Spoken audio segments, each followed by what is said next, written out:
Hello everyone, আজকে আপনাদের সাথে একদমই মিনি একটা স্টাডি ব্লগ শেয়ার করব।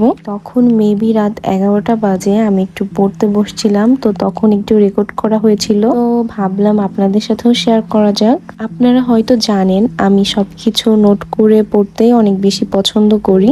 আমার কাছে মনে হয় আমি যদি নোট করে পড়ি তাহলে পড়াটা অনেক বেশি ইজি হয়ে যায়। রাজনৈতিক প্রতিষ্ঠান ও সংগঠন বইয়ের একটা চ্যাপ্টার আমি কমপ্লিট করছি। পড়ার পরে আমার মনে হয়েছে কিছু বিষয় নোট করে রাখলে আমার পরীক্ষার সময় পড়তে সহজ হবে। তার জন্যই আমি রাতে বসে বসে একটু নোট করছিলাম। যখন আমি মেসে ছিলাম তখন ভালোই পড়াশোনা করা হতো, কিন্তু তারপরে বাসায় আসার পরে আমার পড়াশোনার একটু গ্যাপ গেছে। সামনের মাসেই যেহেতু পরীক্ষা, আমি একটু চেষ্টা করতেছি বেশি বেশি পড়াশোনা করার। অনেকদিন পরে যেহেতু আবার স্টাডি ব্লগ দেওয়া শুরু করেছি, আমি তেমন একটা রেসপন্স পাচ্ছি না। আপনারা একটু বেশি বেশি করে ভিডিওগুলো শেয়ার করে দিবেন।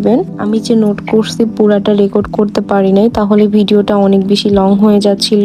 তারপরে আমি নতুন আরেকটা চ্যাপ্টার পড়া শুরু করে দেই। ক্যামেরা অন করে আমার তেমন একটা পড়া হয় না, এই জন্য আমি বেশি একটা রেকর্ড করি নাই।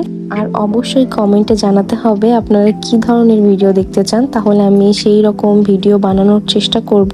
আপনাদের যদি কোনো কোশ্চেন থাকে কমেন্টে জানাতে পারেন বা আমার ফেসবুক পেজে মেসেজ দিতে পারেন। Thanks for watching, bye bye.